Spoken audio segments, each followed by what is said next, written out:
Be thou mine, be thou mine, oh, be thou mine. I am thine, I am thine.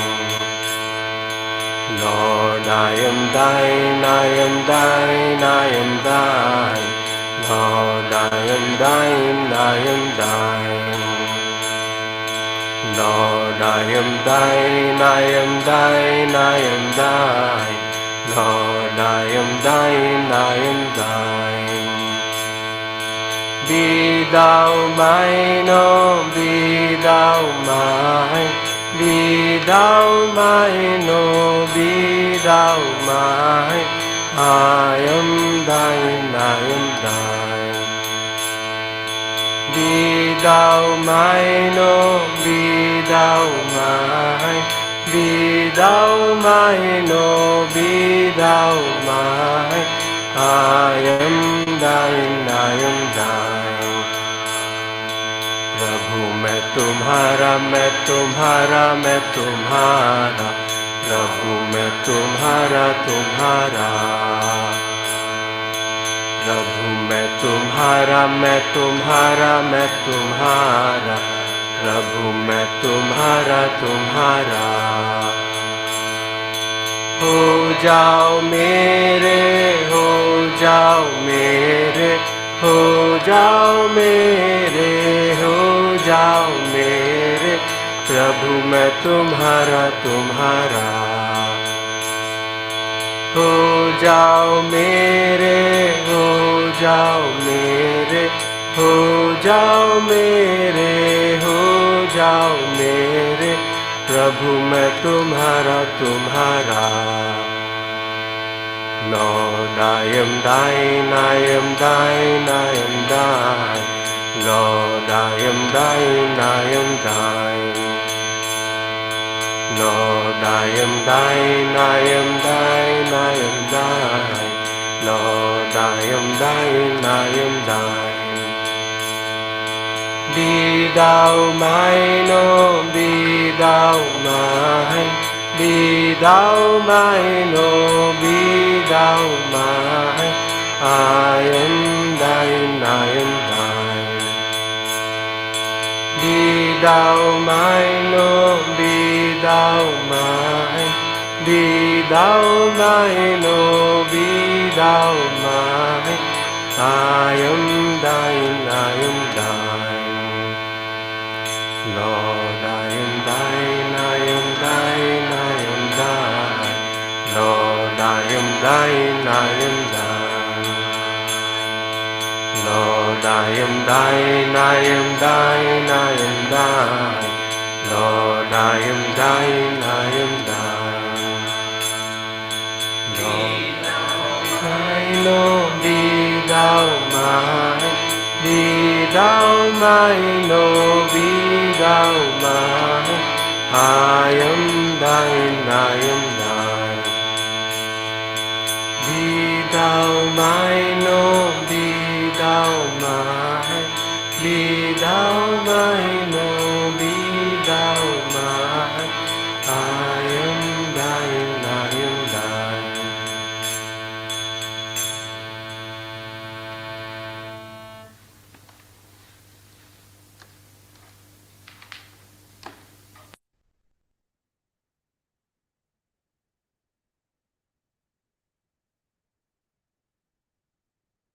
Let's sit in meditation for a couple of minutes till Dr. Radhika joins us.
Namaste, good morning everybody.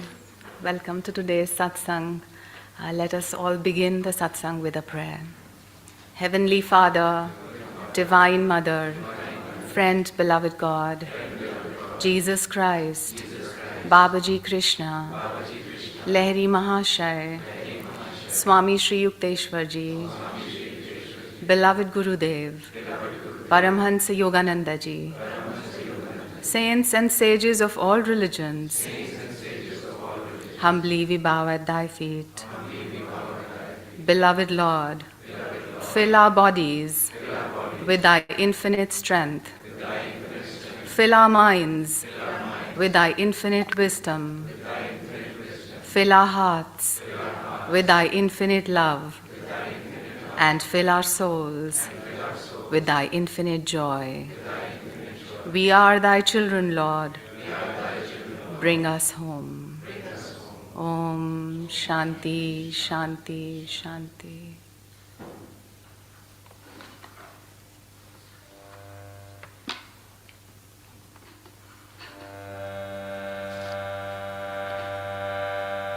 Gurur Brahma, Gurur Vishnu, Guru Devo Maheshwara, Guru Sakshat Parabrahma, Tasmai Shri Guruve Namaha.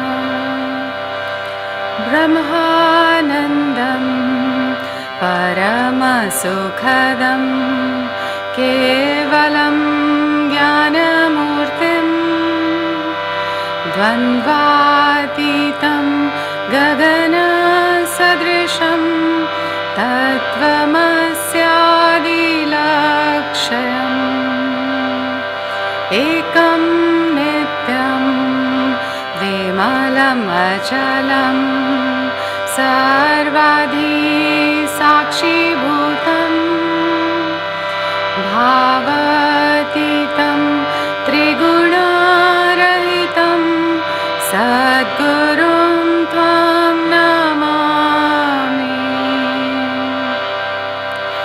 Tvameva Mata Cha Pita Tvameva Tvameva Bandhu Cha Sakha Tvameva Tvameva Vidya Dravidam Tvameva Tvameva Sarvam Mama Deva Deva Tvameva Sarvam Mama Deva Deva.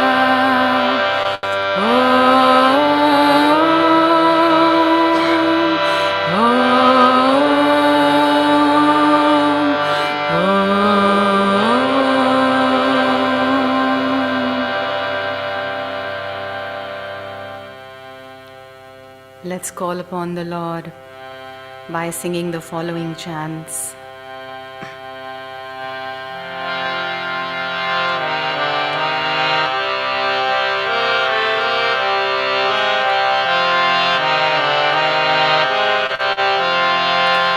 Raghupati Raghav Raja Ram Patita Pavan Sitaram. Raghupati Raghav Raja Ram Patita Pavan Sitaram. Sitaram, Sitaram, bhaj pyare tu Sitaram. Sitaram, Sitaram, bhaj pyare tu Sitaram.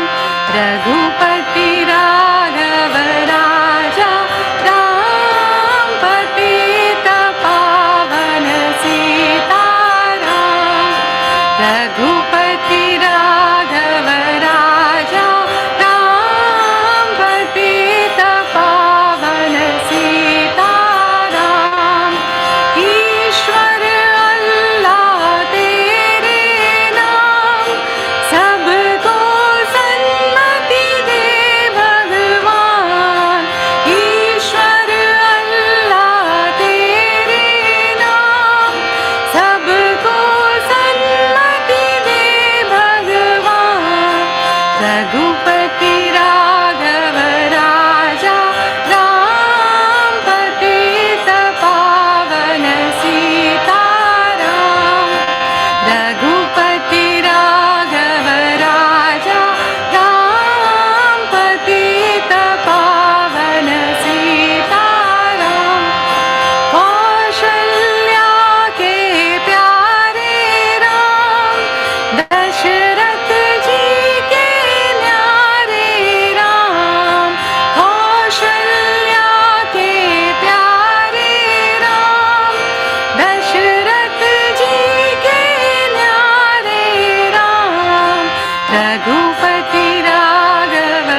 Raghupati Raghav Raja Ram Patita Pavan Jai Raghunandan Jai Siya Ram Janaki Vallabha Sita Ram Jai Raghunandan Jai Siya Ram Janaki Vallabha Sita Ram Raghupati Raghav Raja Ram Patita Pavan Sita Ram Raghupati Raghav Raja Ram Patita Pavan Sita Ram Raghupati Raghav Raja Ram Patita Pavan Sita Ram Raghupati Raghav Raja Ram Patita Pavan Sita Ram Raghupati Raghav Raja Ram Patita Pavan Sita Ram.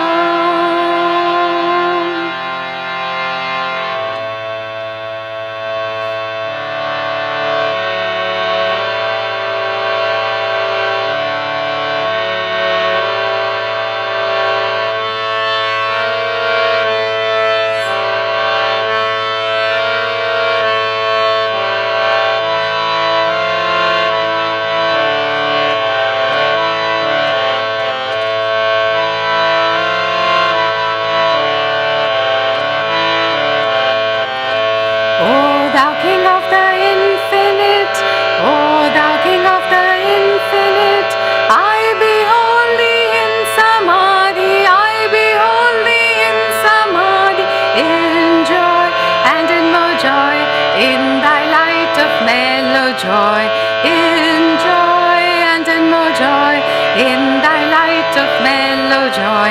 O thou King of the infinite, O thou King of the infinite, I behold thee in samadhi, I behold thee in samadhi, in joy and in more joy, in thy light of mellow joy, in joy and in more joy, in thy light of mellow joy. O thou King of the infinite, O thou King of the infinite, I behold thee in samadhi, I behold thee in samadhi, in joy and in more joy, in thy light of mellow joy, in joy and in more joy, in thy light of mellow joy. O thou King of the infinite, O thou King of the infinite, I behold thee in samadhi, I behold thee in samadhi, in joy and in more joy, in thy light of mellow joy, in joy and in more joy, in thy light of mellow joy. O thou King of the infinite, O thou King of the infinite, I behold thee in samadhi, I behold thee in samadhi, in joy and in more joy, in thy light of mellow joy, in joy and in more joy, in thy light of mellow joy. O thou King of the infinite, O thou King of the infinite, I behold thee in samadhi,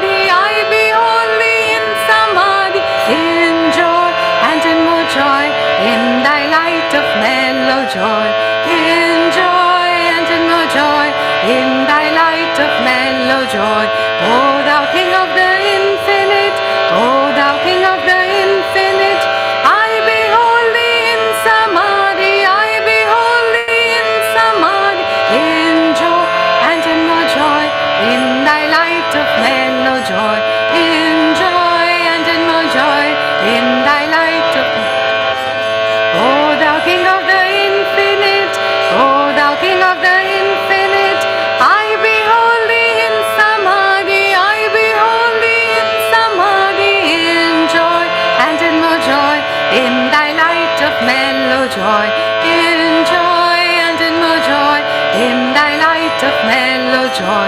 O thou King of the infinite, O thou King of the infinite, I behold thee in samadhi, I behold thee in samadhi, in joy and in more joy, in thy light of mellow joy, in joy and in more joy, in thy light of mellow joy, in joy and in more joy, in thy light of mellow joy, in joy and in more joy, in thy light of mellow joy, in joy and in more joy, in thy light of mellow joy, in joy and in more joy, in thy light of mellow joy, in joy and in more joy, in thy light of mellow joy.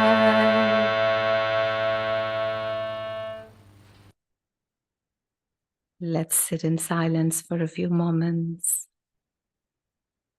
feeling the inner joy, the inner presence, right now, right here.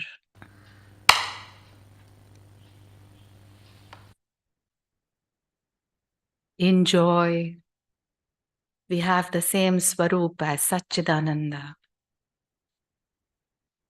We all exist. We are all conscious of our existence. And we are all blissful in the consciousness of that existence.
As you gaze deeply at the point between the eyebrows, feel the space that lies behind the spiritual eye. As you gaze deeply, you find a space.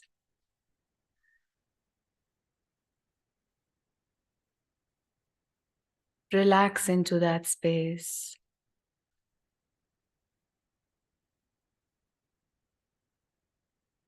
As you inhale the next time, raise your energy through the spine, the astral spine, the core of the body, and consciously offer it at the spiritual eye, into the space of the spiritual eye.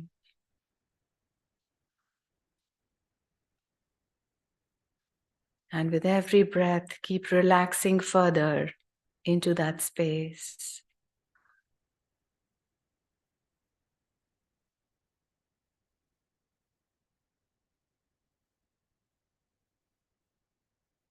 Feel that the space within the body is continuous with the space around it. And the space in your spine is continuous with the space through the spiritual eye. It is all one. Relax further into this space.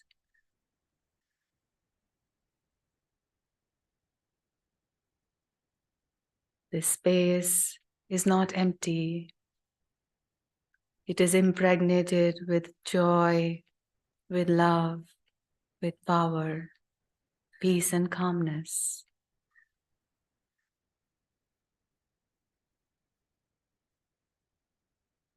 Allow yourself to dissolve into this space.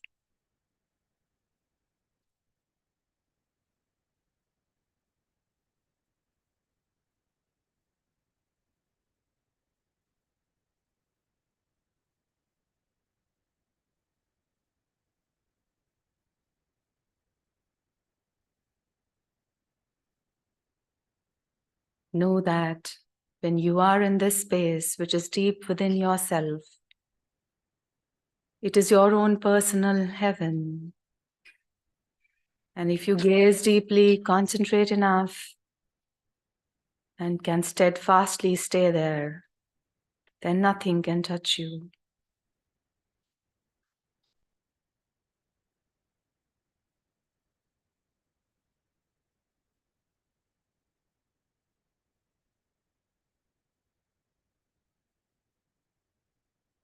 This space is continuous with the space of all the multiverses that exist.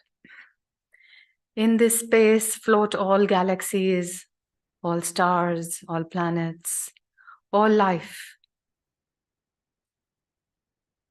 You and this space are one.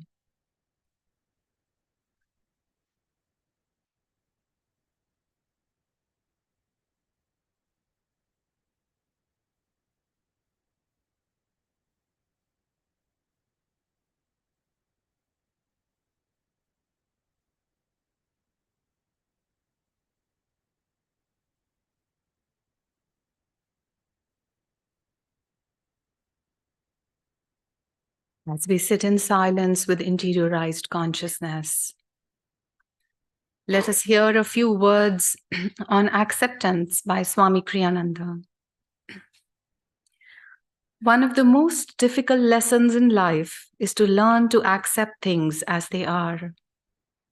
How much energy we waste in trying to wish away the inevitable. If only this hadn't happened. If only we had reached there in time. The if-onlys and might-have-beens in life keep us from dealing realistically with what is. Acceptance comes from knowing that reality lies within ourselves and that all else is a dream. Acceptance of that one reality makes everything else acceptable.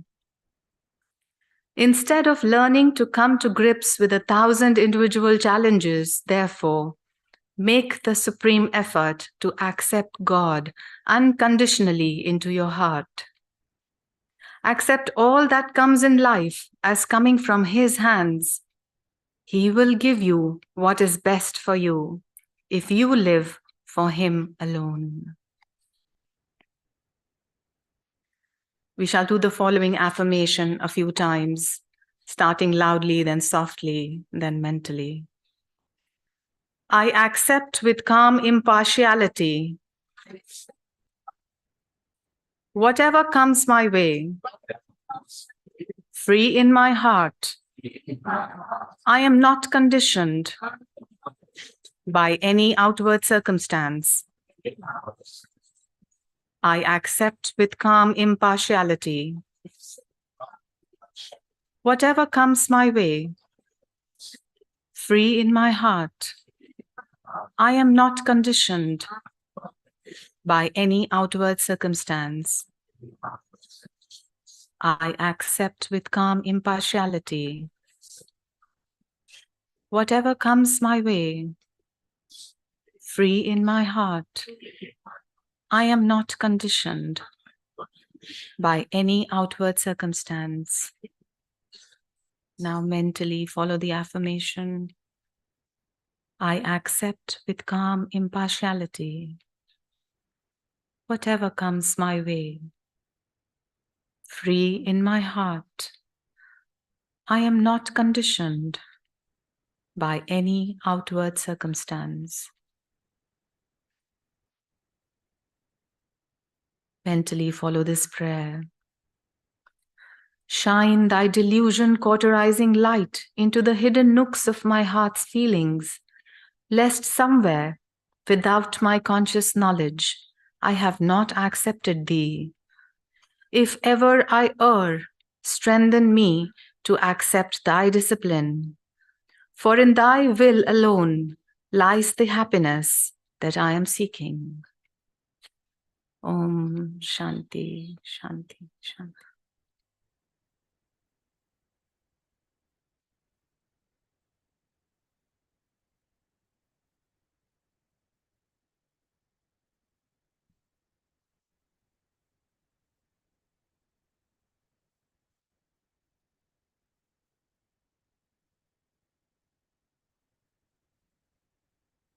Good morning, namaste. Welcome again, everybody. Great to be here and great to see all of you smiling faces.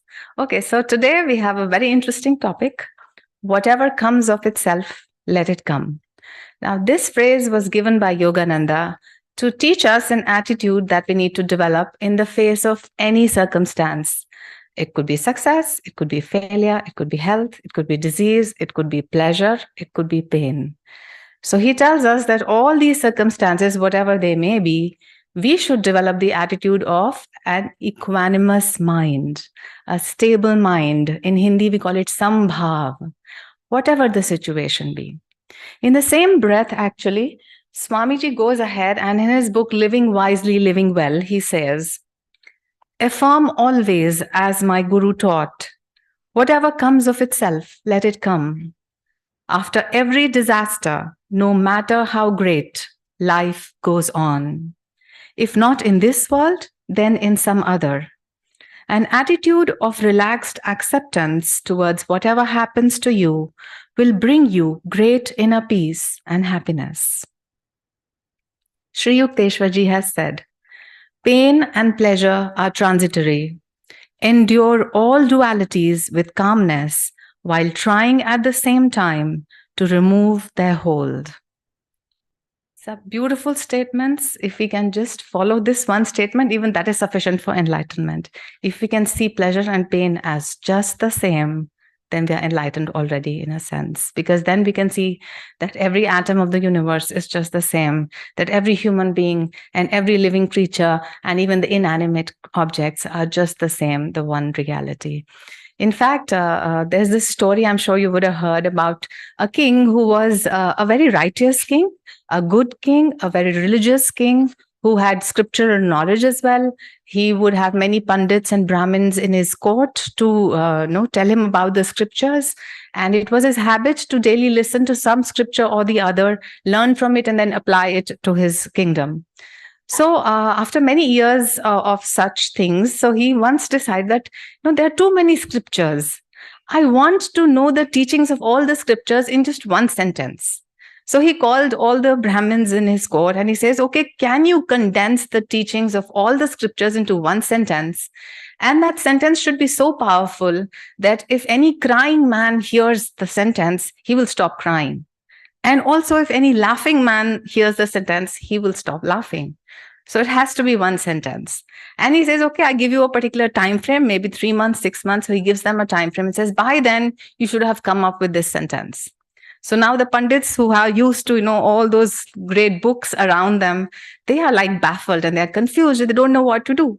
So after a few days, they have not reached any conclusion and they come to the king and says, Your Majesty, can we just create one book instead of so many books? He says, no, I want one sentence. So another few days pass and, then the priests come again and say, can we have one chapter instead of one book? And king says, no, I want only one sentence. Then further time elapses and they says, can we have one page, please? He says, no, I want just one sentence. So now everybody is confused. They don't know what to do about it. And the time is nearing. So, and he has already warned them that they'll all be banished from the kingdom because they're of no use. So in that meantime, one of the ministers hears that there is a sage traveling through the nearby forest in the kingdom. So he goes to the sage and he finds that the sage is meditating under a tree, and he quietly just sits next to the sage. So, of course, the sage is all aware, and so he opens his eyes after some time, knowing that the minister is here, and he also knows why the minister is here. But yet, the minister tells him the predicament of the kingdom, of the king, and all the priests, and the whole situation is told. To this, the sage simply smiles. He picks up a dry leaf from the ground. He writes a few words. He hands over the leaf to the minister, and he says, "This is done for you." And the minister looks at those words, he smiles, and he leaves.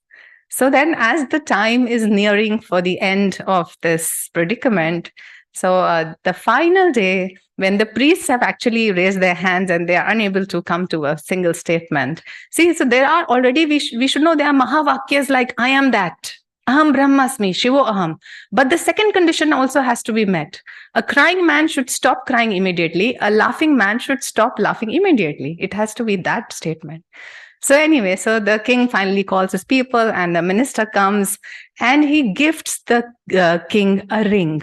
And on that ring are engraved these words, which the king looks at, and he smiles. He says, yes. So what do you think are those words? Even this shall pass.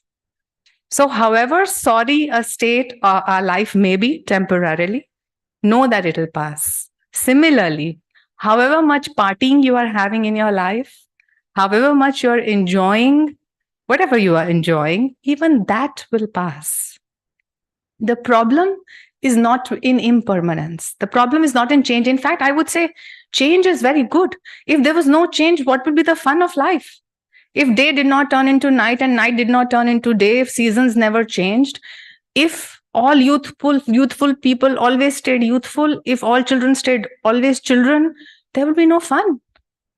If there was no death, what would be the fun of life? If there was no hunger, what would be the fun of quenching the hunger? If there is no pain, what is relief from pain? If there's no longing, then what is the fulfillment of any longing? So because of duality, because of change, this Leela is happening. It is for us to experience, and yet with what attitude? Whatever comes of itself, let it come. But I am that separate witness consciousness. I am the unattached self, which comes to watch the drama, but without developing too much desires and attachments to this drama.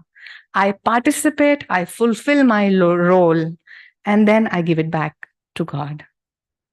So if I live like that, then I can easily accept what Master is saying. Now, it is not so easy.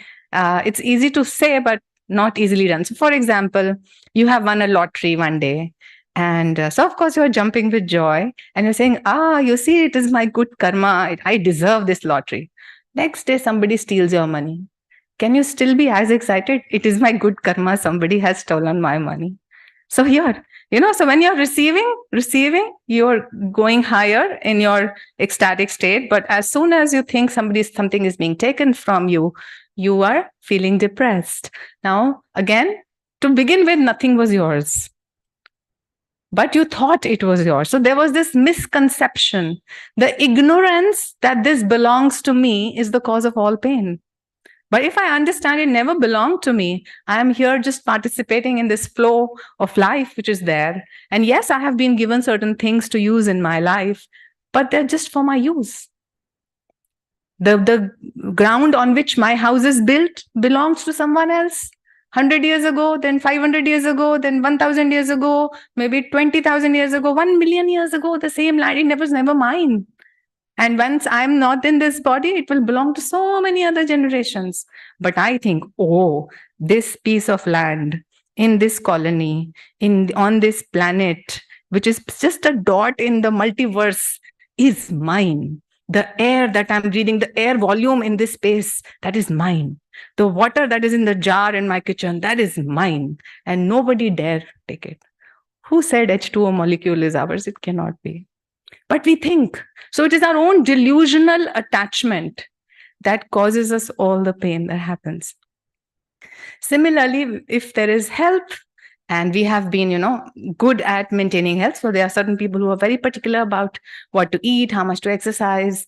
And so they have good health, they enjoy good health. But that doesn't happen throughout life. So one day suddenly you can fall sick.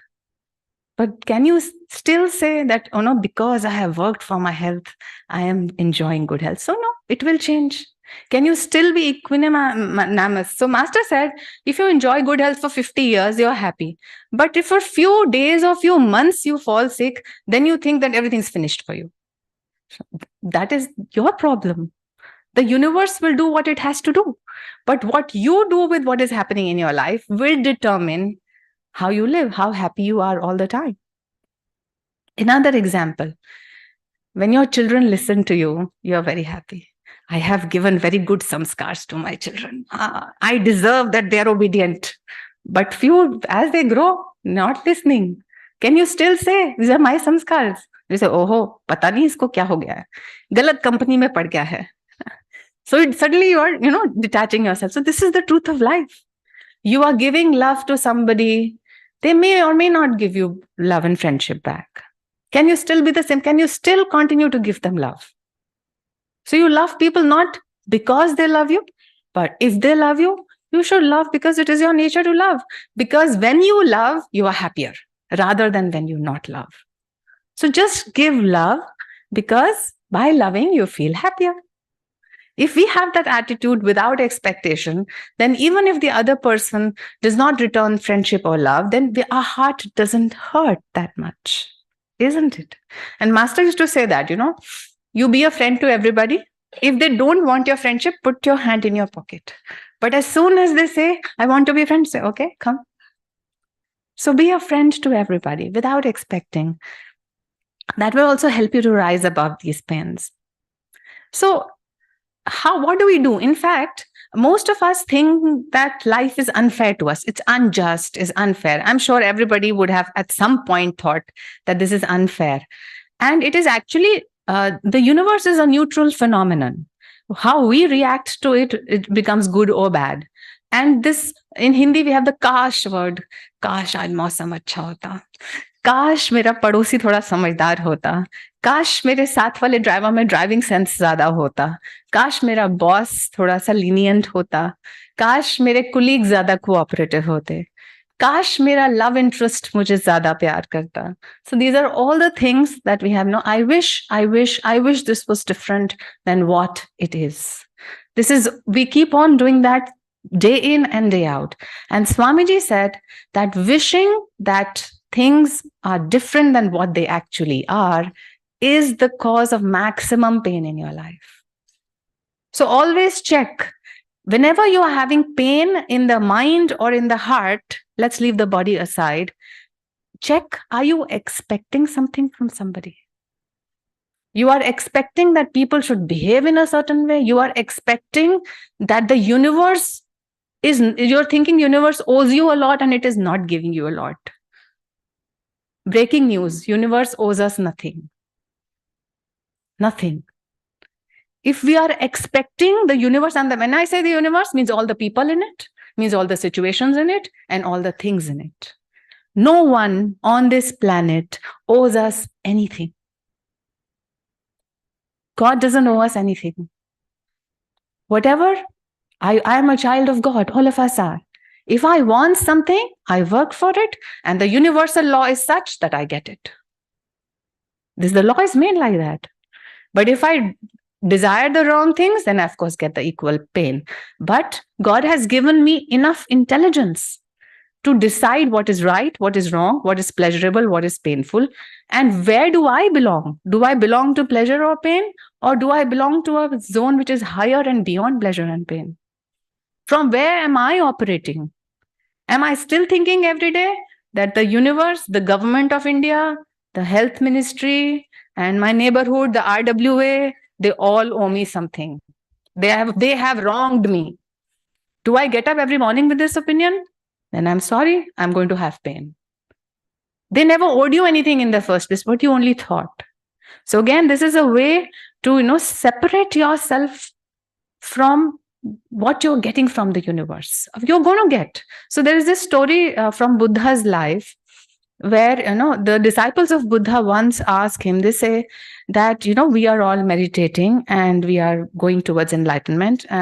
But I see that people who are householders, people who are living in cities, they also fall sick, they also grow old, and they also die. Then what is the difference between us and them? It's a good question. Then the Buddha says, consider this. Suppose somebody has hit you with an arrow. The arrow has gone into your heart. It is very, very painful. But as soon as you're just trying to recover from that, another arrow comes and hit you at the same wound. So your pain multiplies manyfold. Now, the first arrow is what your karma throws at you. It is because of past karma that we've discussed it some other class, that the length of this life, the quality of this life, and the species that we are born in, everything is determined by past karma. The first arrow is your karma. The second arrow is your mental magnification of the pain that your karma gives. All meditative and spiritual practices will remove the second arrow for you. They will change the reactive process to an extent that even the pain caused by the first arrow, you will be able to transcend that. So most of our pain is actually mental magnification of, our egoic selves, that I have not received this, I have suffered so much, that mine is the sole cause of all pain in our life. So then what do we do? So if we don't want to wish things different than they are, then there's no choice but to accept gracefully what is happening. And acceptance is we will discuss as to how we can, go towards acceptance. But that is the simple and straight way. But acceptance of what? So sometimes there are situations that you can control, sometimes you cannot control at all. So we should very clearly know what we cannot control. We know we cannot control the behavior of other people, intentions of other people, attitudes of other people, vibrations of other people. So anybody who has tried to change any of somebody and has been successful, please raise your hand. कभी किसी ने किसी को change किया है आज तक? नहीं किया, तो अब छोड़ दो. Let go. It won't happen. So you cannot control anybody else. The second thing you cannot control is the fruit of your action. Whatever you may do, however much effort, energy, time you have put in any project, the result is not in your hand.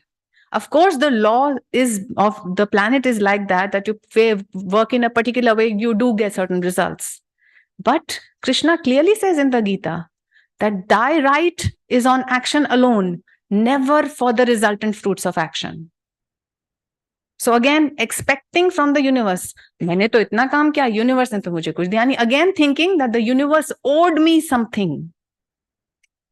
Instead of enjoying what you are doing in the moment, your entire attention is on a future time, saying, when this will happen, then I will be happy. So you have conditioned your happiness.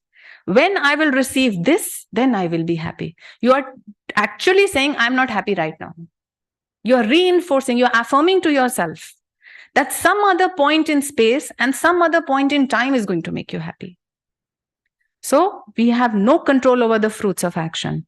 We have control over how we act, with what intent we act, with what attitude we act. And Swamiji always would say, meet joy halfway. So of course, all of our goal is to be happy, So if we do whatever we are doing with a joyful willingness, then we are meeting joy halfway. And you will find that when you meet joy halfway, then you magnetize joy from the universe. Then even without asking, then even without expecting that the universe owes me joy, it still gives you joy. That is a higher law, because you have magnetized it to yourself. Because you are saying, I'm free right now. I am a child of God. I am a joyful, happy child of God. God has already given me whatever I need. Now I will play this role of my life with happiness, with joy, with love, not expecting anything in return. कुछ आया तो भी बहुत बढ़िया, नहीं आया तो भी बहुत बढ़िया. So the problem with attachment is that I think I will be happy only if I get this person, let us say. And I have already told myself that if this person doesn't come into my life, then I'm going to be all sad. What is the attitude of a monk? So monk-like mind, I'm not saying we all become monks and nuns, but it's from the monkey mind, we have to come to the monk mind. And the monk mind says, if I get all of this, I'm very happy. If I don't get all of this, I'm even more happy. So that is the attitude with which we need to live. Everything has been given to us already. Don't try to hold on to all those things. Let not your possessions possess you. Use them, be happy. And many of us are parents here. It gives the parent immense happiness to see the child happy. Is it not? Then God is our father, mother.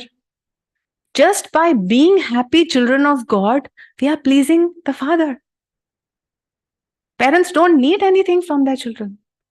Why would God want anything from us? He has everything. If He watches us and sees that we are happily doing what we have to do, and we are remembering Him, we are loving Him, then He keeps running to the devotee. भक्त वत्सल हैं भगवान, ये तो हम सब ने सुना है. So वो हमारे ही हैं, हमेशा हैं, लेकिन हम भूल जाते हैं. हम इस दुनिया में कहते हैं मुझे तो वो चाहिए था, मुझे तो ये चाहिए था, ओहो मुझे ये नहीं मिला, अब ये मिल गया है तो मुझे इसका और ज्यादा चाहिए. I need more number, more variety of the same thing again and again. The same pleasure I want more and more again. Forgetting the source of everything, forgetting who we are, forgetting from where we have come and where do we go. So we need to change this. So we cannot control many things, but there are certain things that we can control. One is our reactive process. So instead of reacting emotionally, let's learn to respond appropriately.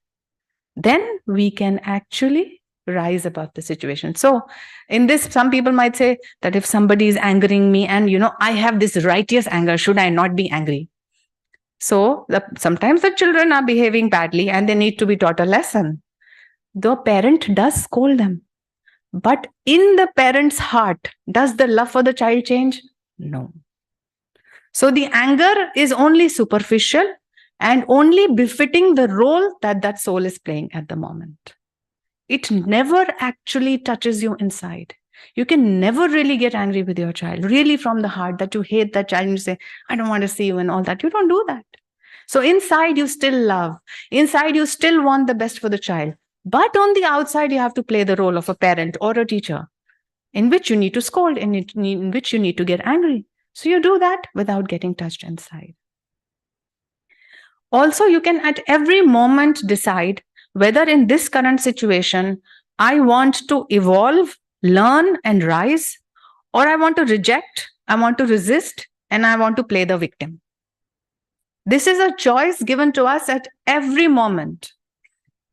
And if we can choose to pause a moment, then see what I need to learn from this situation, then I evolve myself, I raise my own energy and will, and use my intellect, then I'm going to rise in this situation. Then the obstacle becomes the opportunity. Then the pain is not so painful. Then the pain becomes the cause of your immense joy. And Master said, whatever trial that comes to you, and that trial, it causes you to turn towards God. Consider that as the highest blessing of this world. Misery is very useful.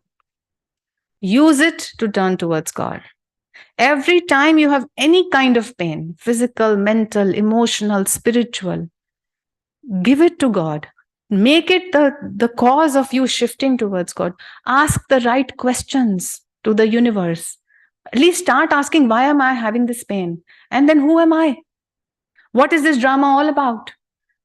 If any misery causes you to ask the right questions, the universe will give you the right answers. The Guru will appear in your life. But everything has to start from you. Okay, so a question for everybody. Does acceptance means conforming to existing wrongs? Means, okay, no, our city is so unclean. It has been like this for such a long time. Let me just accept it. Does acceptance mean that? Okay, no, bribery is part of the system. It has been going there for a long time. Let me just accept it. I'll also be participating in it. Is that acceptance? No. Answer is no. Second question, is acceptance a sign of weakness? So, for example, if the enemy is invading my territory, do I just accept it? I accept everything. If somebody is invading the peace of my mind, do I accept it? If there is failure in my life, do I accept it as my final destiny? No. Again, the answer is no. Another question. Is acceptance mediocrity? Means, do I settle for a casual behavior? Sab chalta hai, sab theek hai. I am accepting. Does acceptance mean that I don't try to change anything in my life? I don't try to improve or to rise or to work for excellence? No. So it takes a lot of discrimination to differentiate between when should I accept and when should I push a little more. So again, pushing a little more or even retaliating to the enemy is you're doing your role. So the soldier has to also act in the right attitude. Just as a parent is scolding superficially but is untouched inside, when the soldier is on the enemy front, he has to do the necessary killing. But in his heart, he needn't have hatred for the person whom he is killing. So this needs to be separated. And with lot of discrimination, Viveka, Guru-given meditation will take you there, actually. That you can pause, you can analyze and see, am I getting emotionally involved in this? Or am I playing my part in this? So therefore, it's important that we discriminate at every situation. So that means anything that is happening around us, we give ourselves at least one moment pause, a momentary pause before we jump into it and react in a particular way, then regret it, then create some more karma, and then get involved in that cycle. So just take a pause, and you will be able to pause only if you have been meditating regularly. Otherwise, it's impossible to get away from the reactive process. Unless you have learned to pause the mind in meditation, you will not be able to pause your mind during daily activity. And therefore, the importance of meditation. Now, what are the other things that we can do? Swamiji suggested that, you should see life impersonally. Instead of saying, oh, why am I suffering? Oh, why am I the victim? Oh, why should all the bad things happen to me and my family? See life impersonally, in the sense, ask what is trying to happen here. Is life trying to teach me something? Or is this meant only for my, just I want to, the universe wants me to cry. That is why the universe is giving me this situation. No, there's always a higher purpose. There's always a higher power governing this whole universe. So I must take a step back. From a bird's eye view, if I watch my problems, then I will not be so affected by them. Now, sometimes I imagine a cartoon in my mind, like we are sitting on Mars and you are watching the Earth from a distance. And every 100 years, some new actors come, they do their something. Everyone thinks they're so important, so big they are, that every arati should be done for every one of them. And then 100 years later, they go, then another batch comes, then another batch comes. This keeps happening for millennia. This has been happening. So go away, a little away from your problems. Watch it in the third person perspective. You will be able to have an unbiased opinion. You will be able to better learn your lessons. Secondly, introspect every time you are reacting. So in the first verse of the Bhagavad Gita, when the sons of Pandu and the sons of Dhritarashtra is asking Sanjay, my sons and the sons of Pandu, when they were facing each other in battle, what did they? So this is telling us that every night we must introspect that whether our good qualities won or our bad vices won. The Pandavas represent the virtues, the Kauravas represent the vices. So we must introspect. Did I allow my Kauravas to become more prominent, or did I use my self-control, my calmness, my ability to resist temptation to fall into the trap of this daily delusion? So this is another thing that we need to do. Also, come to this present moment. What I mean here is, for example, suppose there is a person in your family who has an anger disorder. Okay. So repeatedly that person gets angry. And now it is the conditioning in your mind that this person is always angry and therefore his opinion is not worth listening at all. So this is a conditioned thing in your mind. But someday in some situation, that person actually gives a genuine wise advice. But because of the conditioning of your past, you reject that advice completely. Instead of being in that moment and giving justice to that moment and accepting it fully, you are living in a past conditioning. You are living in the subconscious mind. Therefore, being alert in every moment will help you to accept whatever is being thrown at you. And again, without meditation, living in the moment is impossible. So with everything, I think eventually we will come to meditation only. Meditation, Kriya Yoga, Guru, and God. Okay. So what else do we do? Another important thing we can do. Learn to accept people's opinions impartially. We always have this need to justify ourselves. I want to prove that my opinion is right and only my opinion is right. This is too much living in the intellect. And if I can just accept maybe the criticism that I'm receiving is just, do I pause to even think that this criticism actually is God is giving me this criticism because I need something to be changed in myself? But if I react with anger, then the lesson is gone. You have created more karma. You are in a further trap. So very important again to pause, to be in this moment and respond appropriately and not bother too much about people's opinions of you. Don't kind of fashion your life because people have certain opinions of you. Listen to your heart. Be more heart-centered. Listen to the voice of intuition. The inner conscience is calling you, is speaking to you all the time. Again, to listen to the voice of the conscience, you need to meditate. Also, there is no need to take yourself so, seriously. Raising yourself on the pedestal, I am the most important person. No. Everybody is indispensable. Everyone on this planet is indispensable. One day, today you don't go to office, maybe 5-10 days your boss and your colleagues will miss you.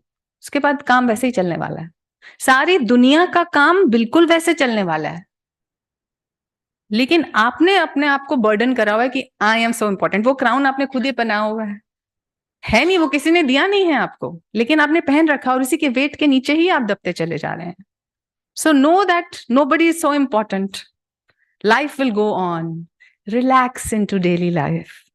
Once you live with a relaxed attitude, it will be so easy for you to accept whatever comes. Easy for you to respond appropriately. Easy for you to be happy under all circumstances because you will remember then that even this shall pass. So all of this is interrelated. Then what else? There are many other things that we can do. We have the paths of Karma Yoga, Bhakti Yoga, Jnana Yoga, and of course Dhyan is there. So when you are, as a Jnani, what does a Jnani do? A Jnani always introspects and asks, who am I? So have we stopped and paused and contemplated on this question? Am I the pleasure and the pain that I'm experiencing? Am I this body, this personality through which I'm working? Am I the breath? Am I the thoughts and the feelings that are in my mind? Or am I beyond it? And if the Bhagavad Gita says that you are the Atman, then is it lying? Have you asked this question? Krishna is saying you are the Atman. You cannot be killed. You are immortal. Have you ever asked this question? How? Why? Is Krishna lying? No, not at all. It is up to us through the Guru to realize this truth, that we are indeed the immortal Atman, that we indeed are Satchidananda. Don't complain. The scripture is right there. It is telling you the truth. The Guru is right there in your life. He has given you the keys to the heaven, to your inner kingdom. Are you using the key? Is the question. How seriously, sincerely are you using the key? Or are you complaining? Are you waiting? Not doing your part, but just waiting. So everything eventually comes back to us. How am I seeing myself? How am I seeing everything? Through bhakti, surrender all your problems to God. Not only your problems, everything that you are, all good, all bad, all desires, all attachments, all habit patterns, everything, all sorrows. He is the lover of all lovers. He is the parent behind all earthly parents. He is the friend behind the friend. He is ever yours. You are only doubting. He never wants you to doubt. He's forever there, 24/7. Have you turned towards him? Is the question. Then, when you are acting, as we said, not only do we play the role to our best capability, but we also realize that God is the doer. Once we know God is the doer, then no difficulty in accepting good or bad. The good coming from God, bad coming from God. Everything, Master said, God likes it. When you say, oh, why did you do God? When you, after maybe some mistake has happened through you, you say, why did you do this through me, God? Why did you not give me a wiser understanding at that time? Why did you not remind me that I should not be behaving like this? So what happens when you do this? You're developing an intimate relationship with your creator. Of course, we know we have to take responsibility of our actions, but God really helps.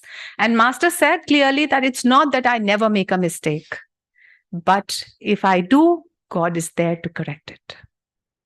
So with that bhav, offering our life to God, contemplating upon the higher truths, doing the best that we can, and then meditating every day of our life, we can easily accept whatever is coming our way.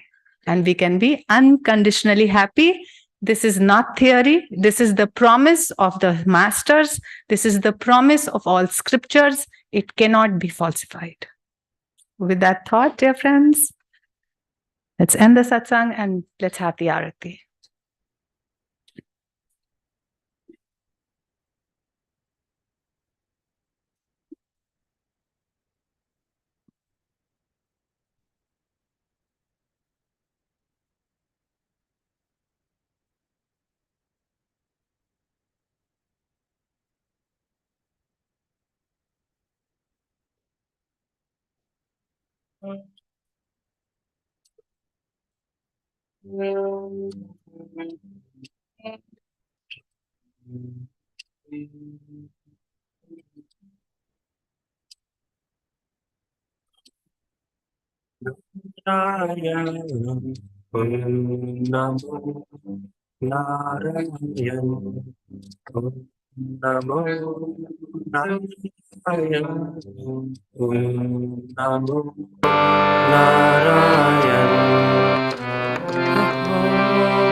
Jai Ram, Jai Jai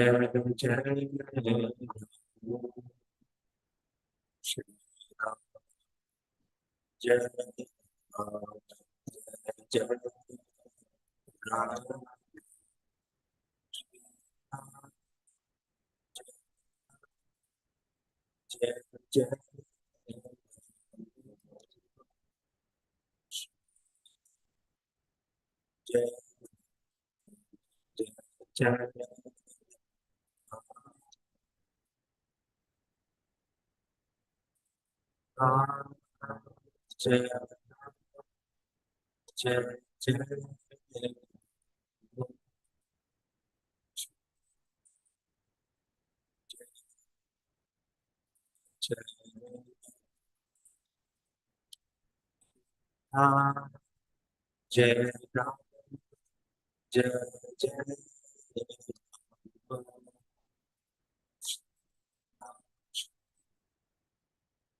Jai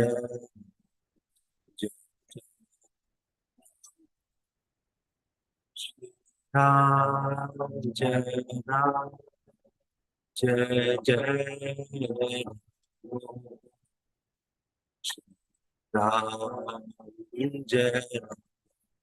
Jai Jai Ram, Jai Ram, Jai Jai Ram, Jai Jai Jai Ram, Shri Ram, Jai Ram, Jai Jai Ram, Shri Ram, Jai Ram, Jai Jai Ram, Shri Ram, Jai Ram, Jai Jai Ram, Shri Ram, Jai Ram, Jai Jai Ram, Shri Ram, Jai Ram, Jai Jai Ram,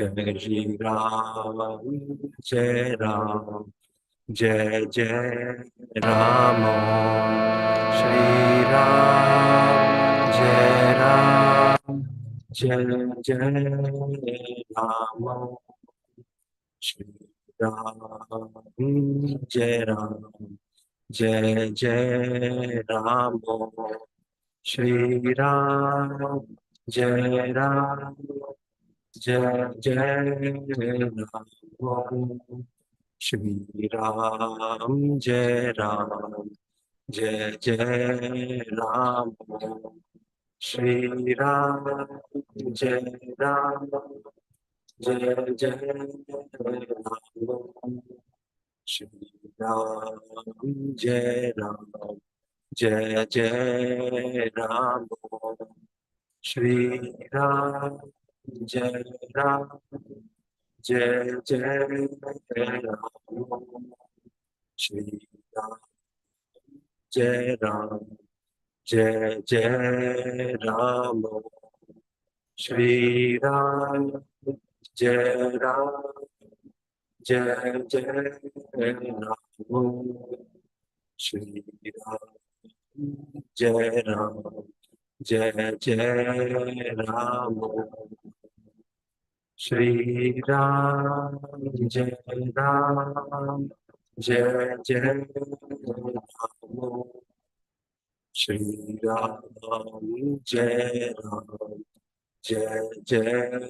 Ram, Shri Ram, Jai Ram, Jai Jai Ram, Shri Ram, Jai Ram, Jai Jai Ram, Shri Ram, Jai Ram, Jai Jai Ram, Shri Ram, Jai Ram, Jai Jai Ram, Shri Ram, Jai Ram, Jai Jai Ram, Shri Ram, Jai Ram, Jai Jai Ram, Shri Ram, Jai Ram, Jai Jai Ram, Shri Ram,